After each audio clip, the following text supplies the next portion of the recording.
I want to start this with a confession.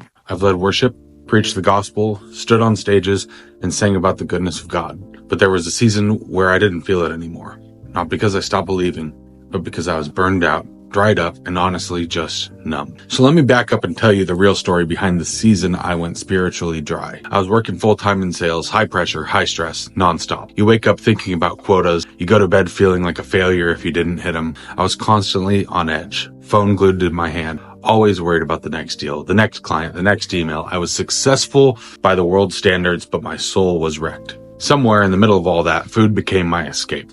I didn't drink, I didn't party, I didn't run to anything that looked outwardly sinful. But man, I ran to food. Stress eating turned into survival eating. Late night fast food runs weren't just convenient, they were my therapy. And it added up. Quick.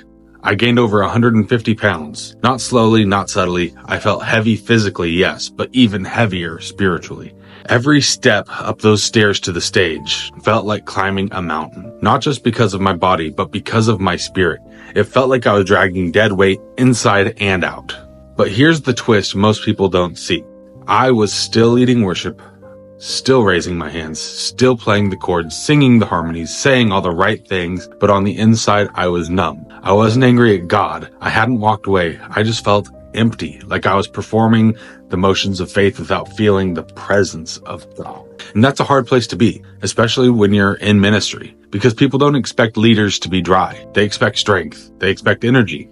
They expect inspiration. And honestly, I gave it. I gave all of it until I had nothing left. I remember one Sunday, I finished leading the last song, came off the stage, and everyone was smiling, saying, "Good job today." And I just nodded and smiled back, sat down and stared at the floor. And I thought, if only they knew how empty I feel right now. That was my breaking point. Not some dramatic moral failure, not walking away from church, just a slow, quiet collapse of my soul. Looking back now, I can see it so clearly. I was showing up to worship, but I wasn't worshiping. I was leading others into God's presence, but I wasn't resting in His presence myself. I had confused serving God with being with God. And let me just say this plainly, those are not the same thing. See, we think spiritual dryness always means you've fallen into some huge sin, but sometimes it's more subtle than that. Sometimes it's just that your soul is out of rhythm with your spirit. Your schedule's packed, your energy's gone, and you're doing everything for God without ever stopping just to be with Him. I didn't stop reading my Bible. I didn't stop going to church. I didn't even stop praying, at least not out loud. But internally, I was disconnected, numb, and distracted. I was praying out of obligation, not out of relationship. I was reading just to check the box, and I was leading worship with a heart that was barely hanging on. And what's wild is most people never knew. I had become a professional Christian. I knew how to look the part. I knew how to hit the spiritual cues, say the right things, hold back the tears until I got home. But here's the truth I had to confront. I was empty not because God had failed to show up, but because I had filled His seat with everything else. Sales, hustle, pressure, people-pleasing, image, ministry, success. I had a full calendar and a packed plate, but I was starving spiritually. And I think some of you know exactly what that feels like. You're busy, but not blessed. You're full of noise, but not full of peace. You're surrounded by people, but you feel distant from God. Psalm 42 became real for me during that season. As the deer pants for the water, so my soul longs after you, O God. And I remember thinking, I don't even feel like I'm longing anymore. I just feel dry. But here's the part I didn't realize until later. That kind of dryness, that kind of ache, it's not always a punishment. Sometimes it's an invitation. Because God's too good to let us stay full of things that leave us empty. And so slowly, quietly, painfully, He began to let those things break. My confidence in my career, my relationship with food, my addiction to approval, all of it started to unravel, not because God was mad at me, but because He was trying to save me. That's when I began to ask the question that changed everything. What if my spiritual dryness isn't the root problem? What if it's just the symptom of a deeper idol? What if I'm not just tired? What if I'm trusting the wrong thing? That question is what led me into the hardest but most healing part of the journey, and that's what I want to talk about next. What had unknowingly placed on the throne of my life and how God began tearing it down. So I started asking God to show me what was really going on. Not just the surface stuff like being tired or stressed or overweight, but what was happening deep underneath. And the answer didn't come all at once, it came painfully, slowly. Layer by layer, God started revealing things in me I had called just normal, but He called them idols. And when I say idols, I don't mean like little golden statues. I'm talking about the things I trusted for peace, the things I turned to when I felt overwhelmed, the things I served even if I didn't call it worship. For me, it was the need to be seen as successful, to look like I had it all together, to never be the guy who failed. So I worshipped hustle, I worshipped image, and I medicated it all with food, performance, and approval. And here's the scary part about idols. They don't feel wrong at first. They feel rewarding. They feed your ego. They mask your insecurity. They give you little hits of satisfaction until you wake up one day and realize they own you.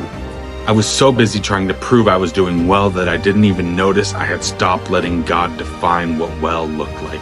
And here's what I learned in that season. An idol is anything you depend on to do what only God was meant to do. If you need it to feel secure, if you run to it when you're stressed, if you protect it more than your time with God, it's on the throne and God doesn't share thrones. Romans 1 hit me like a gut punch. They exchanged the truth of God for a lie and worshipped created things instead of the Creator. I had exchanged truth for hustle, presence for performance, and grace for grind. But that's where God's mercy showed up again. Because He didn't just expose the idols, He began offering me something deeper than hustle, deeper than control, deeper than approval. What I found in that breaking place was grace, not the soft, self-help kind of grace. Not the Jesus loves me so I can stay the same kind of grace. I'm talking about real grace. The kind that confronts your mess but doesn't walk away from you because of it. I had always understood grace as something for the unbeliever. Like it gets you in the door, but then you better clean up quick or God's going to be disappointed. But Romans 6 shattered that lie. Should we go on sinning so grace may increase? By no means. Paul isn't saying grace excuses sin. He's saying grace kills its power. I'd realized I'd been treating grace like a permission slip, not a power source. But real grace doesn't leave you in your pit. It gets down in it with you, lifts you up and says, let's walk out of this together. And I started to believe again, not just that God loved me in theory, but that He wasn't done with me yet. That He could transform me even in my weakest. That He wasn't surprised by my exhaustion, my idols, or my weight. But He also wasn't content to leave me there. Titus 2 says this, the grace of God has appeared bringing salvation, and it teaches us to say no to ungodliness. In other words, grace teaches us, it transforms us. It's not a pass, it's a process.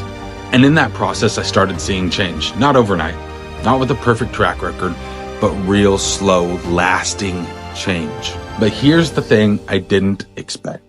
When you start walking in that kind of grace, when you stop performing and start surrendering, people start watching you differently. Some people celebrate you, some people question you, some people criticize you, which led me to the final part of this story, the one that surprised me the most. When you walk out of spiritual dryness and through your idols and into real grace, the question shifts from am I okay with God to am I willing to live this out even when others misunderstand it.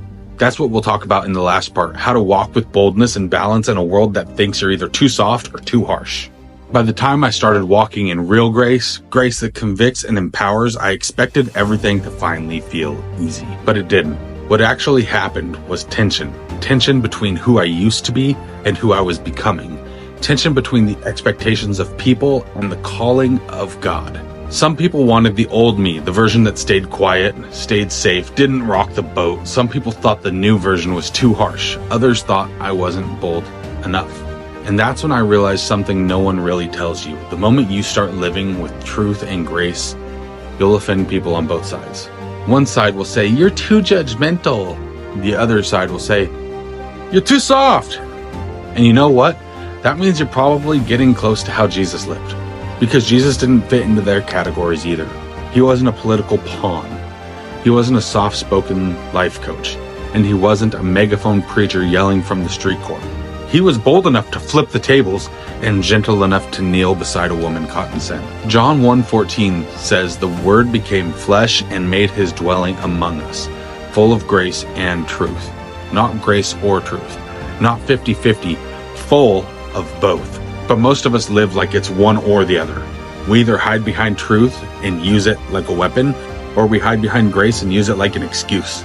But truth without grace is brutality, and grace without truth is, well, enablement. Only when they meet do we see the gospel. And that's what I'm learning to live with now. Not perfectly, not loudly all the time, but honestly, boldly, humbly. It means calling sin what it is, without forgetting that Jesus died to forgive it. It means telling the truth, but in a way that invites people closer, not pushes them away. It means being okay with people not understanding you. Being okay with losing some approval, because your identity isn't in their applause, it's in His blood. I don't have to perform anymore. I don't have to medicate with food or praise or hustle, and I don't have to hide behind a version of Christianity that avoids hard conversations. I get to walk in the grace that picked me up when I was heavy, tired, and numb, and I get to speak with truth from a place of love, not pride. So, if you're in a season where your faith feels empty, this is your invitation. Not to fake it, not to quit, but to ask the hard questions. What are you really worshiping? Have you made space for grace to change you? Are you willing to speak truth even if it costs you everything? Because spiritual dryness might just be God clearing out the noise. Idolatry might just be the thing keeping you numb. And grace, real grace, might be the start of your freedom. And once you're free, walk boldly, speak kindly, live like Jesus is real because He is. So if you got anything out of that video, please like, share it, comment, subscribe for more videos like this one.